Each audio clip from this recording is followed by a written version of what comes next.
And welcome to A Shot in the Arm podcast. Welcome to Mexico City. This is our special editions of the podcast looking at leaders and science here at the conference and more broadly. Today, I have the absolute honor of meeting with a long-term colleague and friend, Gregg Alton. Gregg, welcome to A Shot in the Arm. Thanks, Ben. It's great to be here. Well, this is a particularly important moment both for you and for Gilead, and I guess especially for you, as just last week it was announced that you are going to be moving on and doing bright new things at the end of October. How does it feel?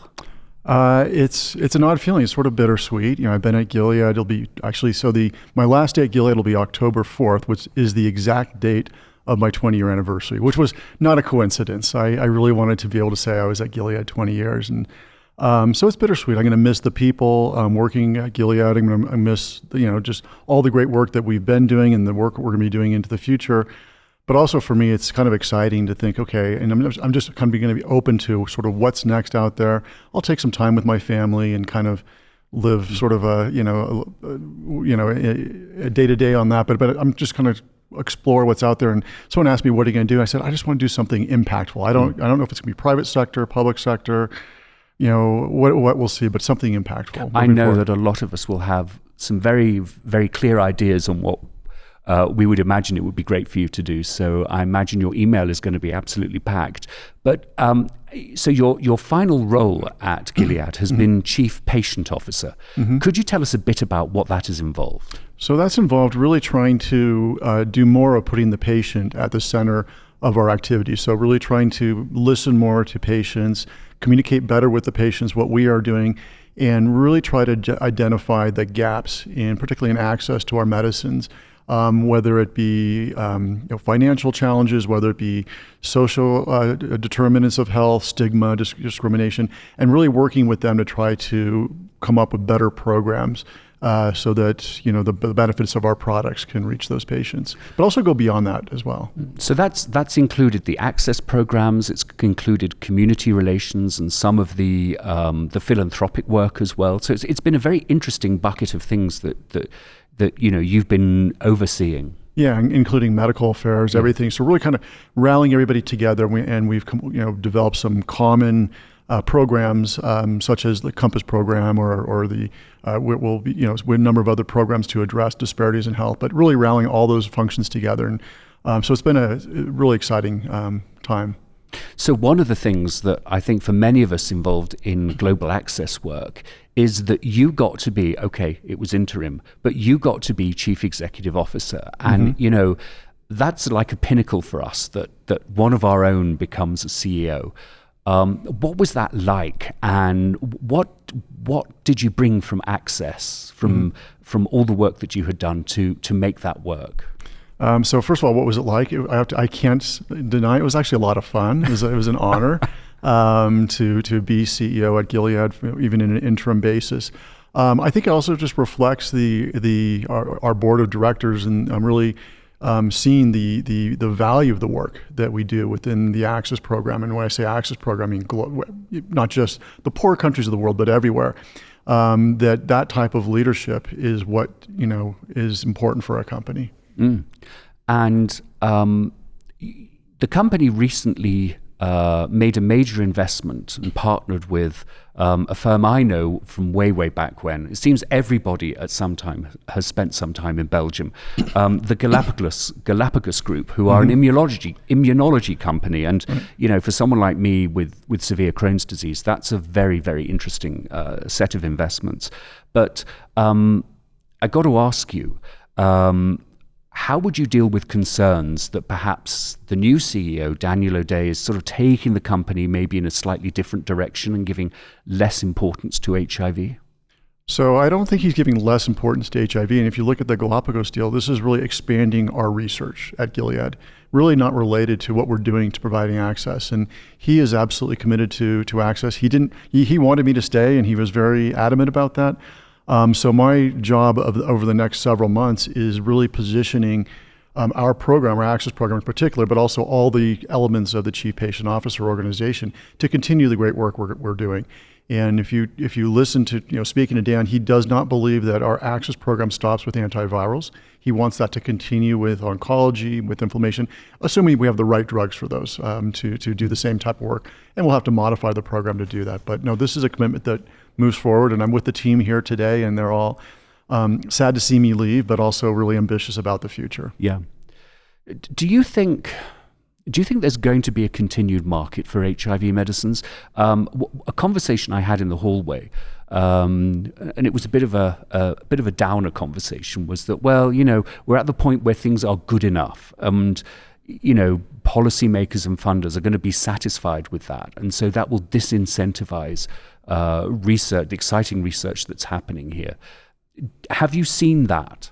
I think I've heard that concern. I don't agree with it. I think at the end of the day, patients and healthcare providers are going to ensure that we continue to push forward. And as we develop better medicines, they bring those in. A good example is Mexico. Recently, there's a sort of a real upsurge among the medical community to demand the latest medicines, the integrase inhibitors, and that's going to be happening here in Mexico. So, and here we are in Mexico. But I think if you look at what Gilead's doing with our capsid inhibitor, looking at long-acting, looking at some of the people who have resistant viruses, so we're still developing products that are meeting unmet medical needs, and we do believe that those will be adopted. There still is room for improvement. And while I've got you and we're talking about this, you mentioned resistance. It wasn't something in last night's episode we were able to get to, but I've been sort of quietly anxious about the emergence of particularly NNRTI resistance across Africa. And of course, we have the WHO working group on resistance. How has resistance, or how is a concern about resistance affecting the thinking of Gilead scientists? So we have a program. Well, we have a molecule that is in development right now for resistant virus. And remember, resistance doesn't just occur in Africa. We have resistance in the United States, particularly people who are older, been living with HIV for a long time, maybe didn't have the advantage of the single tablet regimens early on that we have today. It's not a big number of patients. It's not a huge commercial opportunity, but these are people. And so we do have programs to develop medicines to address those needs. And then we need to also look at places like Africa, where everywhere you visit in Africa, you can hear stories about, again, early on there were some of these sort of substandard regimens that people, benefited from, but also then they now live with a resistance. So we do have this need out there. We need to always remember that those people are out there, and we always need to drive the science towards that and the policy towards that as well. Part of your role over these last decades has been to be the face of Gilead, and then that therefore means you've had to take the flak for for Gilead. And I'm thinking now of the extraordinary, massive donation that the company has just made of Truvada in the United States for people who can't have access to it. And there was a group of the community, and particularly the Prep for All folks, who leveled some criticisms at the company. And I've been noodling on this, and in the cold light of day, I think there's sort of an ideological difference about how we bring biomedical advances to communities. And I just wondered what you have learnt over the years of working with HIV treatment activists, and how that has not just challenged you, but how it has perhaps benefited you and expanded your thinking. Well, I think that if you look at what happened with the Truvada donation for PrEP to the CDC in the United States, and there was the PrEP for All, or Break the Patent campaign, had launched some criticisms about that. But this is no different than we had criticism when we launched our licensing program, the Indian license, from day one, and in every version of it, we've had criticism. We can't let that change, what we do. So we actually truly believe that our licensing program benefits millions of patients. We truly believe that the donation to the CDC will actually mean more people having access to PrEP. And we can't let that criticism change our views. And it's going to be there. I think that there are philosophical differences, and they mostly revolve around intellectual property. They revolve around groups out there that want to break the intellectual property and see the good things we do, sort of taking some of their thunder away in terms of criticizing us. But look, we're not trying to do these programs to stop criticism. So we just have to continue doing them. Yeah, and again, going back to your role as interim CEO, to have someone who has understood the importance of community relations, who's lived that, to be the CEO, I think is a major achievement for the industry. And you also have to remember that for every loud voice out there criticizing us, there's probably 100 who are applauding us. So we have a lot of people out there that are really pleased with the work we're doing. Yeah, absolutely. And I confess I'm one of them, particularly around the partnership models, which is sort of where I wanted to go next. I mean, I back in the early 2000s, when Gilead began this process of providing licenses and entering into tech transfer agreements with largely Indian companies, I think many of us weren't certain how this was going to work and how this was going to be sustainable.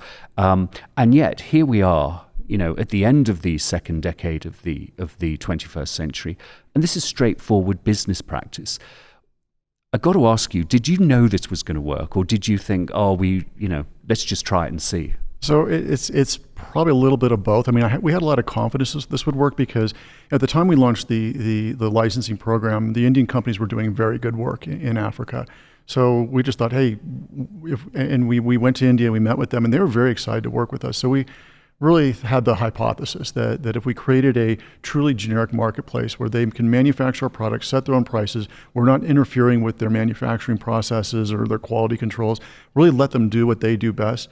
We really did believe that this would work. There were some people that were worried about diversion or quality, or would they really be able to drive the prices down? But it was a hypothesis, yes, but with based on a lot of thinking and a lot of analysis, and sure enough, it works.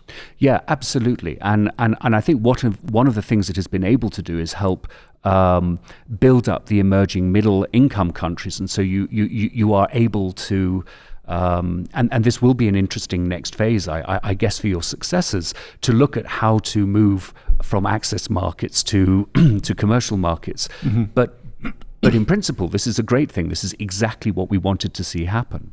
Absolutely. So that is where things have already sort of moved in that area, and where I think the work we're doing in middle income markets is fantastic right now. So I would just wanted to look at the partnership model perhaps slightly broader, and how it impacts healthcare, and what the lessons learnt could be that you might apply. I mean, as you know, I'm an old stick in the mud British Labour Party, cradle to grave, National Health Service person, and I come to accept that the private sector does have a role. But how do you see the provision of healthcare going forward, and what the roles of the public and private sector may be? So I do see the public sector taking a more active role in healthcare globally, and that includes the United States of America. That includes, you see China right now, with the government really taking over. One of the things that I've learned, and this is not just particular to middle income countries, but all countries, is where the burden of healthcare is out of pocket on a patient, it really doesn't work. For all the obvious reasons. I mean, you have disparities in health. You have an undue burden on somebody who comes down with whether it's a chronic disease or some form of trauma.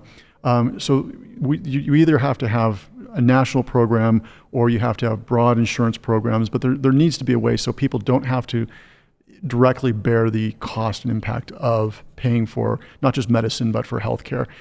If you're able to, when you're able to do that the right way, you have that right balance of that incentive for innovation, but also people having access. And that's why I do see more of this sort of public response, because insurance models don't really work in many countries around the world. And I love the idea of having broad national insurance, but I really think it comes down to taxpayer-funded health programs for people. Yeah, well, I'm, of course, totally with you. And I think one of the interesting things that we're all looking at is how we try and work with the emerging working class in many countries around the world to begin saving for wellness, rather than having to, make emergency investments in medical crises that can, financially destabilize the entire families. So that's, I think, one of the things. Again, it's very interesting that a biopharmaceutical company is interested in that as well. Yeah, no, we do need to focus on making people healthy, not making them healthy when they're sick. One of the other questions. Keeping people healthy. Yeah, keeping people healthy. Keeping people healthy. Do you know, you and I were in a preparation meeting, I think 10 years ago, maybe at a conference like this. And you know, I've had these concerns over the years of using the same compounds for prevention as we do for treatment. And I confess, one of my slightly foolish rant comments on the floor saying that we needed to do what was right for the drugs. And I'll never forget it. You said to me, you corrected me and said, "No, Ben, what we have to do is what's right for the patients." And as you look back over your career, how well do you think we've done, really? On PrEP in particular, or overall? Overall. Oh, so you have to, Ben, I'm a really positive person. So for me, the glass is actually more than half full all the time. But no, I think we need to be proud of what we've done. If you go back to, when I started at Gilead, the state of HIV it's so far away from where we are today. I mean, the ability to reach patients in Africa, the quality of the medicine we have, prevention is in its early stages right now, I'd say, but we've come a long way on PrEP. So I think we should be very proud. But I think, my mantra always is we need to keep our foot on the accelerator and maybe even get a little more gas on that, because we have such an opportunity right now to, stop new infections and stop AIDS deaths. And that's where we should all be thinking. And to do that, we need to tackle, I think, some of the most challenging areas in HIV, one of those being stigma and discrimination. I think if that to me is probably the single most deadly component in HIV right now is people who lack access to care or access to good care because of that. And that, because of the direct discrimination or lack of funding, lack of political will to take care of people. We need to really address that because we know what to do. Yeah, no, we know what to do. Absolutely. Absolutely. And I sort of think of it as, testing being an entry point, but stigma and testing are so intimately bound up with each other. And I found doing these podcasts, despite my best efforts to be pragmatically miserable, you cannot help but be optimistic about what we've done in the HIV field. Yep, absolutely. So, taking it more broadly, then, what are you most excited about in the field of biomedical research? Period. Are there other areas besides infectious disease that you think deserve our close attention? Outside of infectious disease, well, it's hard. That's really been my focus for so long. So I think cancer, I think that where things are going in oncology right now, I think we can envision very inexpensive, very potent, easy to use cancer therapies, which are really needed throughout the world. And so, I think over the next 10 years, we're going to see that. I'm not talking about the CRISPR and the cell therapy. I'm talking about, small molecule, easy to produce, easy to distribute, that can be used first line in patients with very minimal side effects. I think that's a really exciting area to get into. I think that's to me that's a very interesting new area. And again, I love the way that you come at this primarily from an access perspective. Well, that's where the big needs are. Yeah. I think that there's big needs everywhere, but I think for me, when I say my next job or whatever, I want to do something impactful. That's where the impact is. That's where the greatest needs are. Well, just staying in it's not the future, it's the present. I wanted you perhaps to reflect a bit about the commitment that Gilead has made in Ebola. We have now a public health emergency of international concern in the Democratic Republic of Congo. And in many ways, so many of us in public health are wringing our hands because we just can't seem to get it right. But Gilead has taken a different approach in the research. Mm-hmm. Instead of looking at vaccines, you've been looking at treatment. Mm-hmm. And I wondered if you could tell us where you are with that and what your thoughts are for the future. Yeah, so just a little history on this. So when the first sort of Ebola crisis came around, we, as well as many other companies, screened our antiviral libraries to see if we had any compounds that would actually be good at targeting the Ebola virus. And we came up with a compound that actually targets Ebola, SARS, MERS, a number of other emerging viruses.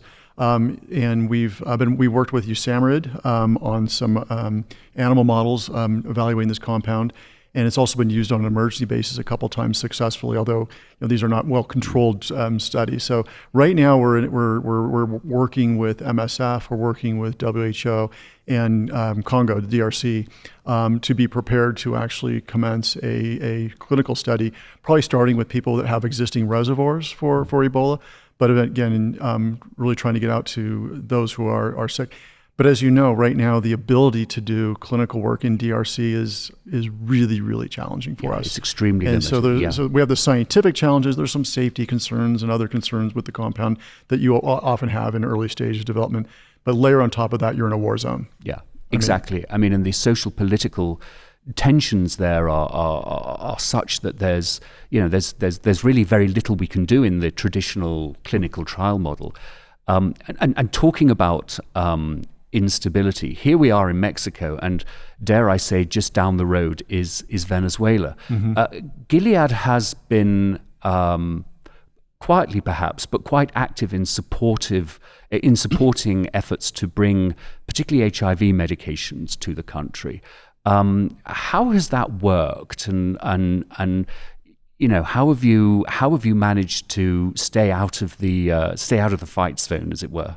Yeah, so there are a number of NGOs that are committed to bringing ARVs. For us, it's such a tragedy to think of people living with HIV that are on suppressive therapy, and then suddenly, because of a government breakdown, it disrupts their supply. So what we are doing is working with a number of NGOs. We're supplying product that it is getting into the country, but it's not perfect.